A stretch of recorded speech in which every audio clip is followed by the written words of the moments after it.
Hello, everyone. This is Adam Meister, the Bitcoin Meister, the Disrupt Meister. Welcome to the Beyond Bitcoin Show. Today is June the 30th, 2018. Conviction. Personal responsibility is the new counterculture. Strong hand. Check out the links below, everyone. See the archives, disruptmeister.com. Get a Trezor, Ledger Nano, cryptohwallet.com. T-shirts from Crypto Graffiti, this old school one. All right. So we're jumping right into the show. 80%ers will be satisfied with a comfortable dystopia. I got that term comfortable dystopia from Doug Casey, by the way. Technology allows the creation of a comfortable dystopia. I mean, where everyone is basically a slave to the government, but they're living comfortable. They have bread and circuses, is pretty high standard of living. They got their computers, and they just go along with life. They play their role as a cog in the machine. Technology does allow this now. The dollar isn't going to go away under such in a comfortable dystopia. The dollar will rule, and bread and circuses will be the name of the game. What I suggest to all of you is to be comfortable, to say, yeah, whatever, let them have their comfortable dystopia. Who cares if the dollar keeps on inflating and everyone keeps using it? You enter the Bitcoin overlay. You are above the machine. So you're a 20%er. So the 80%ers can have their world of zombified, comfortable dystopia. We don't have to be in it. And we're not in it. I'm not in it. I'm speaking my mind. I've got the FU money. I say what I want to. I put my face out there. This face will be at Brewers Art tonight in Baltimore if you want to stalk me. I'm supposed to be there at 9 p.m. I got to rush through this show to meet up with my friends there. All right, somebody just sent Australian $2. Mark Ermentrot, who has supported me before from down under. Thank you, dude. He said, pound that like button. And everyone, do as he says, because those Australians, they know what is up down there. It is a lot of fun. I've been there every year since 2015. Hope to make it back there in 2019. And shout outs to the Blockchain Center in Melbourne. I still appreciate all the great presents they sent me. I got to show these little Bitcoin toys in my next show, since I'm in Baltimore now, everyone. But I'll be in Calgary soon. All right, next week. Later next week. All right, so let's get back on. Jason Whitlock was on the Ben Shapiro show, okay? And I linked to that below. Everyone check that out. He is, sometimes Ben Shapiro and Jordan Peterson, they're talking this high philosophical talk. It might put some people to sleep. Some people just might lose interest in it. Jason Whitlock, it's easy to understand his awesome points. And one of his awesome points is Trump is not God. So, yeah, I mean, don't worship him, but don't worry about him either. He's not God. Come on, people. When you get obsessed with politics, and again, we're going to talk a little bit of politics on this show, because this is the Beyond Bitcoin show, but you cannot become obsessed with it. You cannot, because you just become an 80%er. It becomes a competition, us versus them, my guy versus your woman, or I mean, it's ridiculous. But check out this video with Jason Whitlock. He's a sports guy, but he really has some good insight that everyone can understand. It's down-to-earth type of stuff. I highly recommend it. Ben Shapiro's Sunday shows are excellent. This was last Sunday show. I'm sure tomorrow's will be awesome.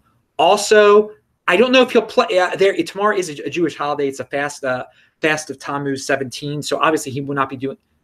He'll play it. He'll play it. It won't be. He did not. It won't be live tomorrow. I don't think any of his Sunday shows are live. So anyway, I'm just giving you a little fact. Tomorrow is an official Jewish fast day. I'll be fasting, but that's very easy for me to do. And you can look up Tammuz 17, what that means in the Jewish religion. It's all this time of year involves the mourning of the destruction of the temple back in the day. All right, so let's get back. And this is Beyond Bitcoin. You learn all sorts of things here.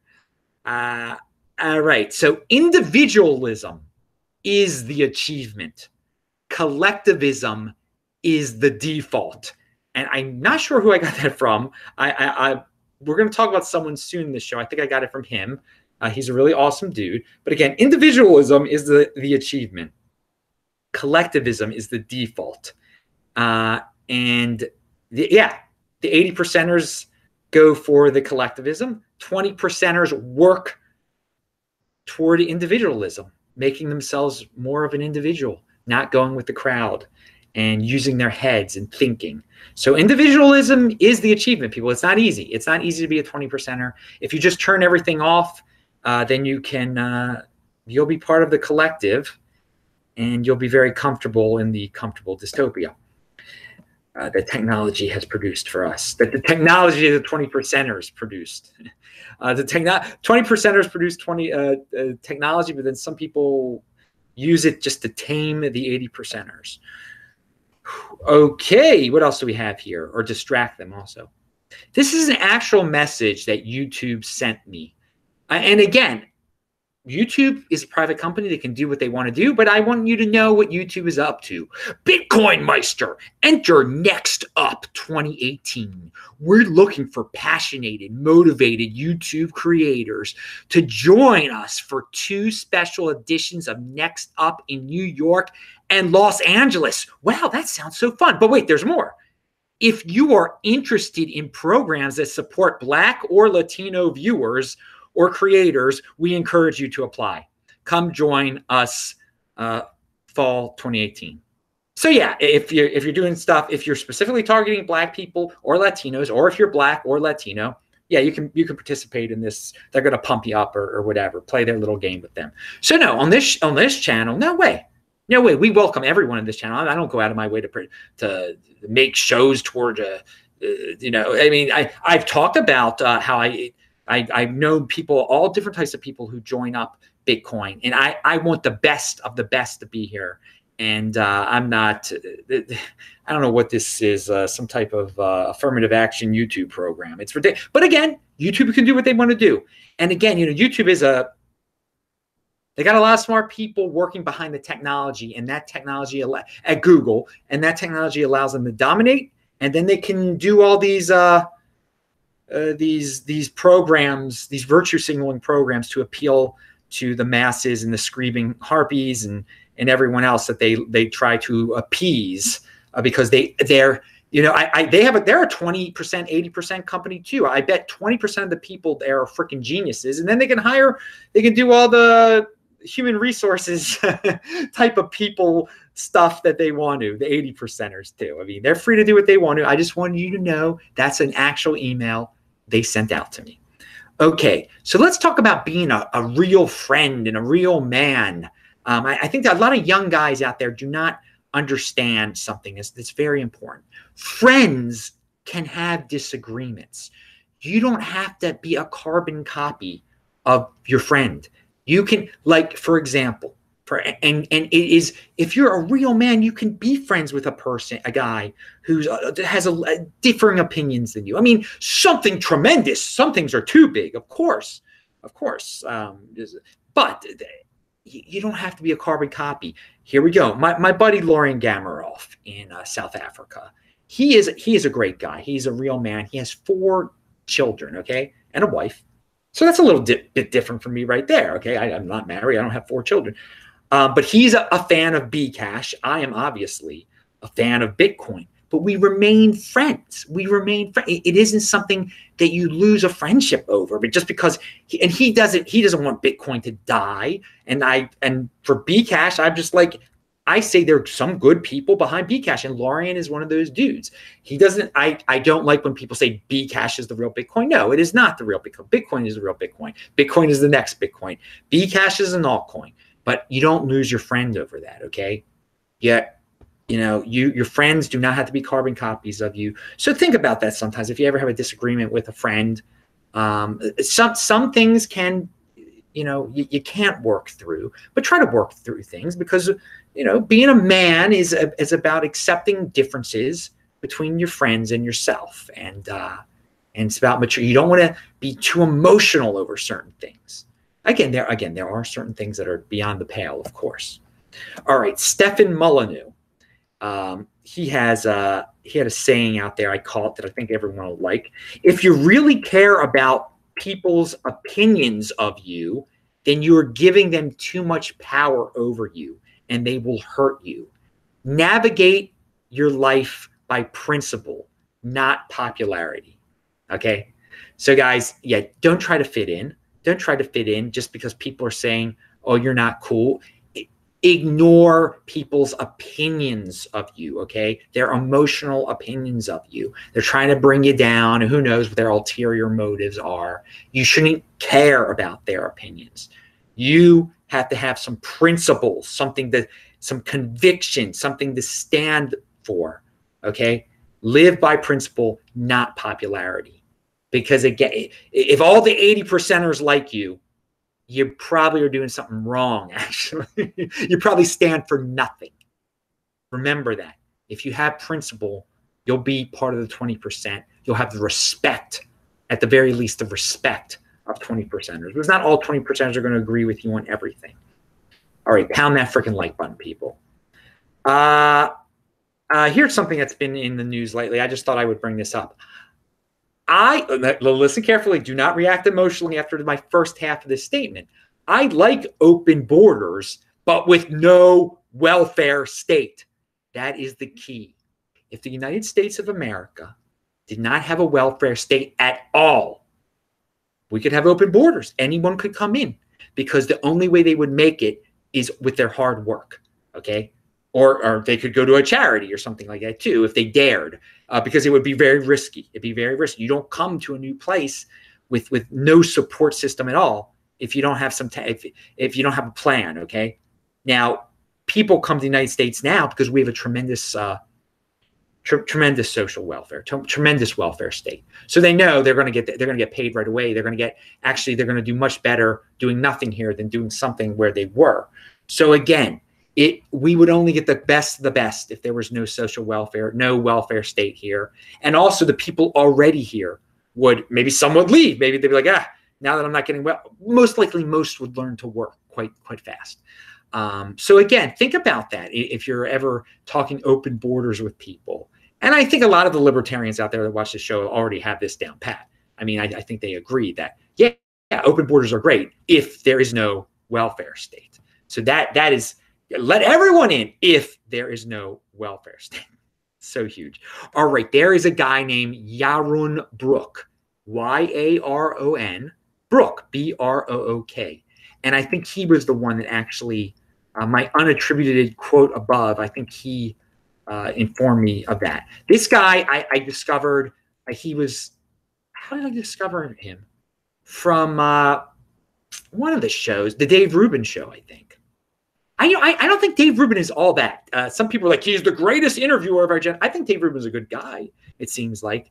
I don't think he's the greatest interviewer of our generation, but whatever. He's got good guests a lot of the time. And he's had this Yaron Brook on before. And anyway, Yaron Brook is from Israel originally. So I'm like totally messy.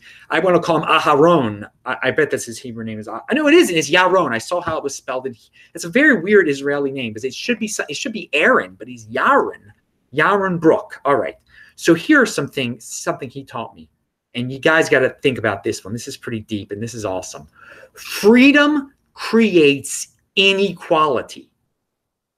Freedom creates inequality.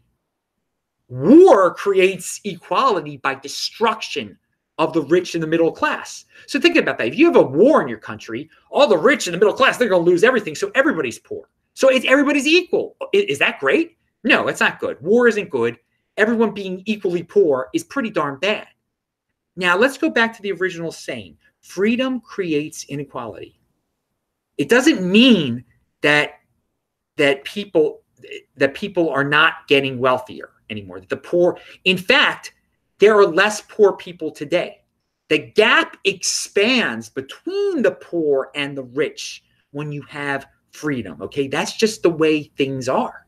If you are a person with a lot of motivation and conviction and long-term thinking and a strong hand, you're going to go far in life, really far, and just keep getting wealthier and wealthier and wealthier. Now, but you're going to add to society. You're going to create innovation that will bring up the poor also. The poor will become wealthier, but you're going to become wealthier at a faster pace. So there will be more inequality. There will be a bigger gap, okay? But that's not a bad thing. Freedom is a good thing. The gap expands of freedom. And something that 20 percenters should think of. And again, we do not have true freedom in the United States. It's a good country to live in. It's a good country to live in. I mean, I'm talking about, true anarcho-capitalism freedom here. But even in our current state, I think when you get to that point of being a 20 percenter, exploration is such a huge part of life. I think that's a good term that describes learning and building and just the desire for more knowledge. Exploration is life for the in motion. The never satisfied 20 percenters are into exploration. I love space exploration. I want to get off this rock. I want society as a whole to get off this rock. But the people, there's the 80 percenters are like, it's stuck in my ways. I'm satisfied. I think there's the 20 percenters are never truly satisfied and are always exploring. And I think that's awesome. I think maybe that's why you're watching today. You're trying to learn more. You're trying to expand your mind. That's inner exploration, I guess. So think about that. Exploration is life. It is life once you've attained your freedom, I think. Or maybe not even when you're semi-free. I don't know. All right, more on the war on competency here. The haters of success. And Yaron Brook pointed this out. There are no movies or shows or TV shows, not that I watch them, with businessmen as heroes. The businessmen are always the villains. The villains. They're quashed, they're hurting society. They're stealing from the poor. The businessman. They're so hard. They're never the hero. But in real life, the businessman is the hero. They're the ones creating. And they're the ones employing all the 80 percenters, okay? So he actually talked about the movie It's a Wonderful Life, which I do not watch. That's on around the Christmas season, I guess. It's a Christmas. I don't watch that. I don't watch it.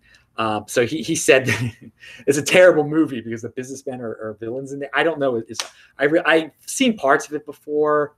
He had a funny comment on it, though, just like about the incompetent I don't know. Anyway, I wasn't even going to talk about that part of it. So something I thought of is you are free to support a greater good. You know what? Because a lot of people they want to take care of themselves, which is fine. They want to take care of their families and themselves, which is awesome. That's personal responsibility right there. But there are a lot of people that want to go beyond personal responsibility. They have a greater good, some charity. And you know what? That is everyone's right to support a greater good. And you can decide what your own greater good is. That I don't care what your greater good is. But to force it upon someone else and to force them to support it is wrong. Okay? It's wrong. If you've got a greater good, that's great. But to force someone else to support your greater good is criminal. For the children, that's great. You can be for the children. It's great that you support everyone's children. You don't get to force everyone else to do the same, though, okay? So you go ahead, support everyone's children in every in every country, every child that's trying to get into the country, support them. That's great. You're not going to force me to do that. That's wrong. That's your greater good for the children, okay? That's your greater good. All right. So going back to Yaron Brook, something that he said, and I got to get out of here soon. The more abstract your profession is, the less familiar it is for regular people, the more likely they are to hate and vilify you. So let's check out basketball. All of us are really familiar with basketball. We've all dribbled a basketball around. And so a lot of people, they see a great basketball player on TV. They know that guy's great. Look at him slam dunking. I can't slam dunk. That guy is awesome. It's something you're very familiar with. You like him, you respect him because he's doing something that's really so much better than you could ever do it. And you can really understand it because it's a very simple concept. Now, a banker or a CEO, that's kind of abstract. Most people are like, oh, they're just pushing paper around. That's all they're doing. The banker, the CEO, they're just pushing paper shuffler. And so they're horrible. They don't deserve that job. They're liars. They're ripping me off. They look how they charge interest, this, that, and the other. Because it's abstract to people. People don't understand that. People aren't, if you're a 20%, or if you have a certain IQ, you do understand that, and you shouldn't be vilifying businessmen. I mean, you are a businessman most likely. You are again, people vilify like NASA and stuff. It's a conspiracy. It doesn't exist. I mean, you sound like an ignoramus when you say things like that, because you can't grasp what they're even doing. The geniuses over there that deal with rocket ships and nuclear physics, and I mean stuff I cannot understand, obviously. But no, they're just paper pushers. It's fake. It's fake. So again, the more abstract your profession is, the less familiar it is for regular people, and the more likely they are to hate and vilify it and come up with conspiracies about it. So if I think he was actually talking about anti-Semitism here, because a lot of people are not from Jewish people do have high level jobs, and that many people are not familiar with, and thus they are easily vilified. You don't see many Jewish basketball players, and that's fine. Everyone's different. All right. All right. So here is something from the Baltimore Brew, which is an online Baltimore newspaper, very liberal. The article, I don't care about the article. It is the paraphernalia, the political paraphernalia of a female political candidate that I want to read a quote from. And this really sums up our problems here in America. If our national leader won't do anything to protect our kids, I will. Okay, that's what it says on this woman's flyer. So, I mean, she's trying to get women's votes. She's trying to attack. I mean, it's no substance at all, but it's kind of scary. Let's listen to it again. If our national leader won't do anything to protect our kids, I will.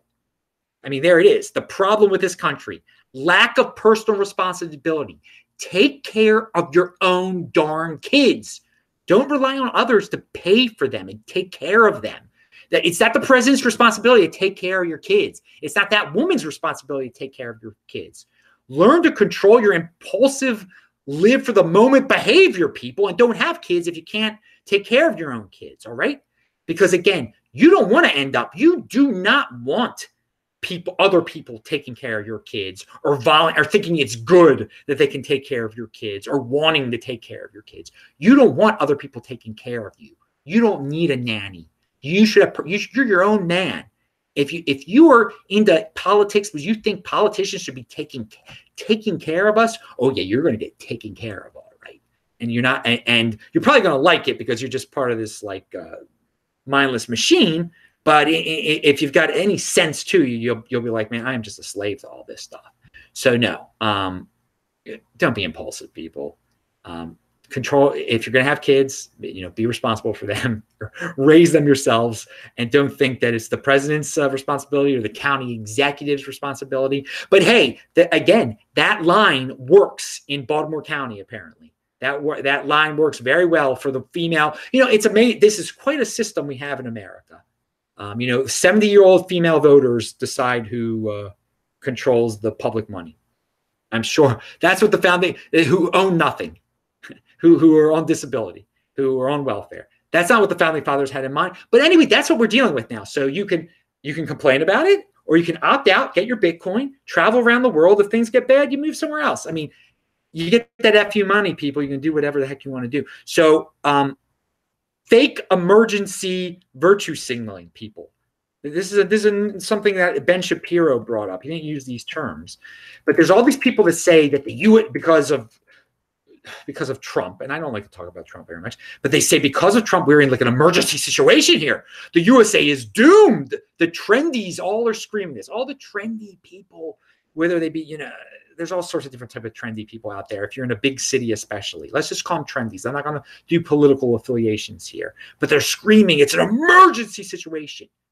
But at the same time, they're sitting there in Los Angeles, eating at these high-priced cafes, waiting in line to go to breakfast at these places so they can sit in front of the cafe and they can be seen, and they can sit there for a while, show off to their buddies they paid a lot of money, make it maybe attract, because they value their wealth in women. Maybe they think they're going to get some of those women that walk by, which they're not going to get most likely, or those women are going to get their money.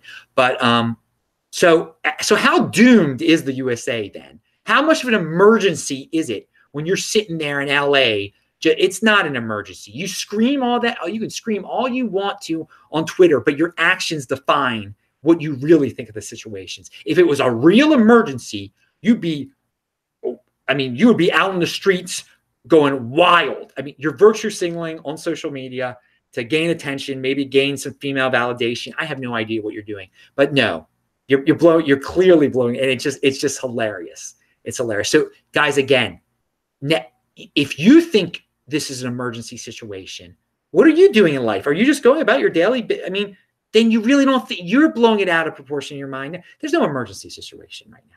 Okay. This is quite a time to be alive. We live so comfortably here in the United States, and you cannot put too much stock in who is the president or the vice president or whatever. Just like Jason Whitlock said at the beginning, what I mentioned beforehand at the start of the show, the president is not God. There is no God on earth. There is no in a form of a human.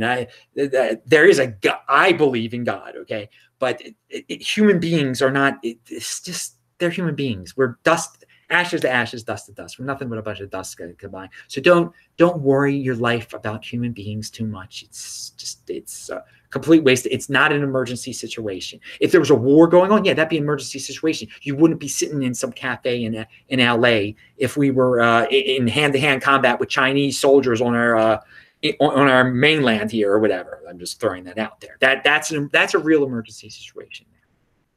All right, so we're talking about. I was saying beforehand about the if you don't like the 70-year-old women control the political situation, then move away. Don't just complain about it. Well, there's a guy in Norway, and I described him before. I met with him. He was a really good guy. He doesn't like the socialism that is in Norway now. Okay, so he's leaving Norway. He's not sitting there complaining about it. He's really in motion. Okay, so here is his description of the real Norway, because everyone out there says Norway is a success for socialism. Okay, let's hear what he has to say. Hi, Adam. I just signed the formal contract in Malaysia, and I move in mid-September. Thanks for mentioning this on your great shows. Norway is indeed described as a social democrat paradise country. The proof that social democracy really works. While in reality, it's only paradise for those who do not want to take personal responsibility. Wish me good luck, and I'll contact you if you're nearby sometime, Singapore, okay, et cetera, et cetera.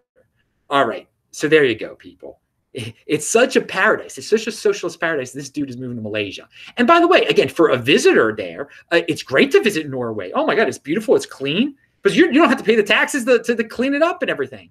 And those dudes' tax rates are incredible. And it's very crazy. Like, then some things are not taxed that much. So like a luxury Tesla costs as much as like a regular SUV. So everybody buys luxury Teslas.